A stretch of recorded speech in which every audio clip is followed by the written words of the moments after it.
কবে? হ্যাঁ, 71 সাল। 1971 সালে আমরা এক রক্তক্ষয়ী বিপ্লবের মাধ্যমে আমরা বাংলাদেশ থেকে স্বাধীন হয়েছি। স্বাধীনতার বয়স এখন আমাদের প্রায় 54 বছর। 54 বছর। 71 সালে যারা জীবন দিয়েছিলেন আমাদের পূর্বপুরুষেরা, তারা কি জন্য জীবন দিয়েছিলেন? তার চাকরি বেতন বাড়ানোর জন্য, জমি জমার দাম বাড়ানোর জন্য না। তারা স্বপ্ন দেখেছিলেন বাংলাদেশটা যাতে উন্নত সুন্দর একটি স্বপ্নের বাংলাদেশ হয়, যেখানে বৈষম্য থাকবে না, শোষণ থাকবে না, নির্যাতন থাকবে না, জুলুম থাকবে না, মিথ্যা মামলা থাকবে না, মিথ্যা সাক্ষী থাকবে না, জেল থাকবে না, জুলুম থাকবে না, রিমান্ড থাকবে না, ফাঁসিও থাকবে না, আয়নাঘর থাকবে না। এমন একটি বাংলাদেশের স্বপ্ন তারা দেখেছিলেন। কিন্তু দেশ স্বাধীনের 54 বছর আগে আমরা কি সেই বাংলাদেশ পেয়েছি? বলেন। আচ্ছা, সেই বাংলাদেশ না পাওয়ার ফলশ্রুতিতে 2024 সালে আবার এই দেশের জনগণকে রাস্তায় নামতে হলো। মাঝখানে আরো অনেকবার নেমেছি, আমরা 90-তে নেমেছি, এরপরে ওই যে কি বলে 96-তে নেমেছি। এছাড়া বিভিন্ন সময় রাস্তায় মানুষকে নামতে হয়েছে। 24 সালে যেভাবে মানুষ নেমেছিল এইভাবে 71 সাল ছাড়া 71 সালের পরে এইভাবে মানুষ আর নামে নেই। তাহলে মানুষ আবার মুক্তি চেয়েছিল। এই 53 বছরে যে জুলুম নির্যাতন হয়েছে, এই জুলুম নির্যাতন থেকে বাঁচার জন্য আর একটা মুক্তির জন্য মানুষ আবার 24 সালে রাস্তায় নেমেছিল। তাহলে 53 বছর আগে যে স্বপ্ন দেখেছিল তা যেমন বাস্তবায়ন হয় নাই বা সেই স্বপ্ন পূরণ হয় নাই, একইভাবে 24-এ যে রক্ত দিলাম, জীবন দিলাম, সেই স্বপ্ন পূরণ হয় নাই। ঠিক কিনা? কারণ আওয়ামী লীগ আমরা যেভাবে হুমকি ধামকি শুনতাম, এখন ওই একই হুমকি ধামকি শুনি। আওয়ামী লীগ আমলে যেভাবে চাঁদাবাজি চলতো, এখনো ওই চাঁদাবাজি চলে। আওয়ামী লীগ আমলে যেভাবে হিন্দু সম্পত্তি দখল হতো, এখনো ওই দখল চলে। আওয়ামী লীগ আমলে আরেকজনের দোকান যেভাবে লুটপাট হতো, ওই লুটপাট এখনো চলে। তাহলে এই স্বাধীনতা কি পেলাম আমরা? কি স্বাধীনতা পেলাম? এই স্বাধীনতার চেষ্টা যদি আরো 50 না 5000 বছর ধরেও করি, দেশের মানুষের ভাগ্যের উন্নয়ন হবে না, দেশের মানুষের স্বপ্ন পূরণ হবে না, যতক্ষণ না পর্যন্ত দেশের মানুষ রাষ্ট্র ক্ষমতায় সৎ এবং যোগ্য লোককে না বসাবে।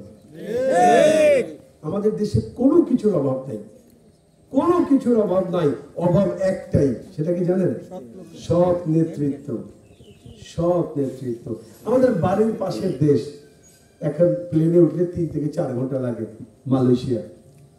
90 সাল পর্যন্ত মালয়েশিয়া থেকে বাংলাদেশে লোকজন এসে কাজ করত, বিল্ডিং কনস্ট্রাকশনের কাজ, রাস্তা মেরামতের কাজ। তার মানে হলো ওখান থেকে লোক এসে এখান থেকে জীবিকা নির্বাহ করে ওখানে টাকা পাঠাতো। যেমন আমাদের দেশের লোকেরা সৌদি আরবে গিয়ে টাকা পয়সা কামায় আমাদের দেশে পাঠায়, একইভাবে মালয়েশিয়া থেকে লোক 90 দশক পর্যন্ত এখান থেকে এসে কাজ করে মালয়েশিয়াতে টাকা পাঠাতো।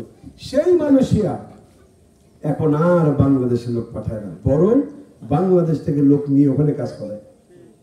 ঠিক না? কিভাবে সম্ভব হলো?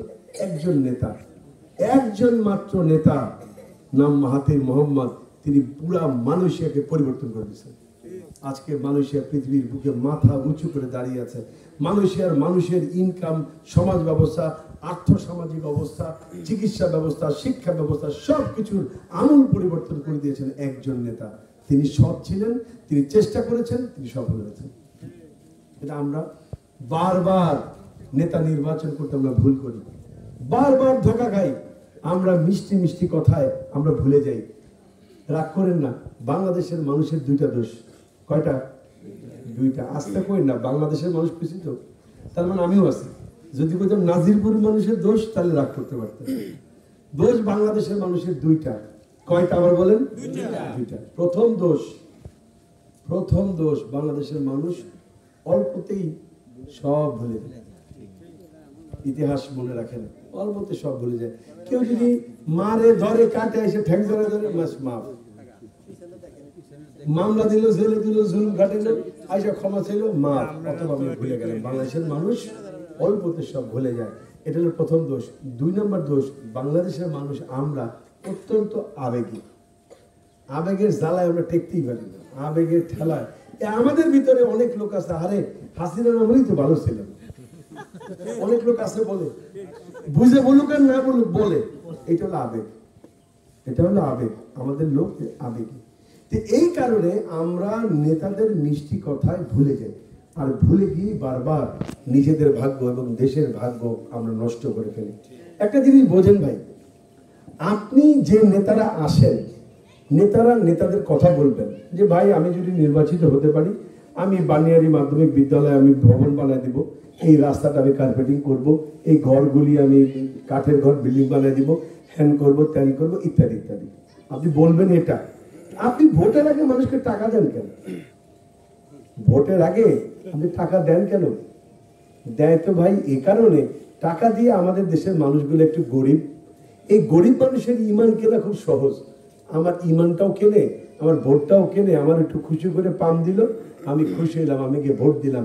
কিন্তু ঘটনা কি ঘটলো দেখেন, আপনি 1 বছরে একটা মাত্র ভুল করেছেন, এই একটা ভুলের খেসারত দিতে হয় আপনাকে 5 বছর। 5 বছর আপনার একার ভুলে গোটা এলাকার মানুষ ক্ষতিগ্রস্ত হয়ে যায়। আর এই নেতারা টাকা দিয়ে যখন ভোটে নির্বাচিত হয়, তাদের দ্বারা কারো এলাকার উন্নয়ন হয় না। আমরা এত 15 বছরের ইতিহাস, এইখানে রেজাল্ট করিম সাহেব ছিলেন না, উনি কি কি কাজ করছেন?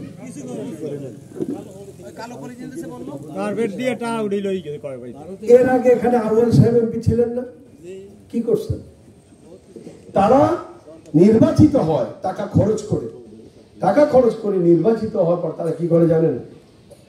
তারা প্রথম বছর নির্বাচিত হওয়ার প্রথম বছর যত কোটি টাকা তারা খরচ করে, নির্বাচিত হওয়ার প্রথম বছরে ওই টাকাটা আগে নিজের পকেটে ঢুকায়। কারণ খরচ তার মাগনা করে নেই, খরচ যেটা করছে ওই খরচের টাকা পকেটে ঢুকায়। এরপর যখন দ্বিতীয় বছর আসে, এই খরচ যেটা করছিল ওই খরচের টাকা ব্যাংকে রাখলে যে লাভ হইতো, ওই লাভের টাকাটা দ্বিতীয় বছরে পকেটে ঢুকায়। এরপর তৃতীয় বছরে ওই যে 5 বছর শেষ হলে আবার নির্বাচন আসবে, ওই নির্বাচনে উনি আবার দাঁড়াবে, উনি আবার ভোট কেনার জন্য টাকা তার দরকার হবে, তৃতীয় বছরে ওই ভোট কেনার টাকা পকেটে ঢোকায়। চতুর্থ বছরে উনার নামে যে স্লোগান দেয় যে সমস্ত নেতাকর্মীরা, ওই সমস্ত নেতাকর্মীদের বাঁচানোর জন্য চতুর্থ বছরে টাকা নেতাকর্মীদের মধ্যে বিলায়। আর পঞ্চম বছরে যা কিছু বাঁচে, ওই আমের বিচি সুদ্ধা খাওয়ার পর যে সবরাটা থাকে ওইটা জনগণের জন্য, ওইটা নিয়ে যোগ দুপারে দেয়। কয় বাবারে আমি বহু চেষ্টা করছি, সরকার আমার সহি দেখতে পারেন, আমার দেয় নাই, আগামীবার আমার যদি নির্বাচন করেন এই রাস্তা সোনা দিয়ে বাঁধা দেব। এই হলো এই সমস্ত নেতাদের চরিত্র।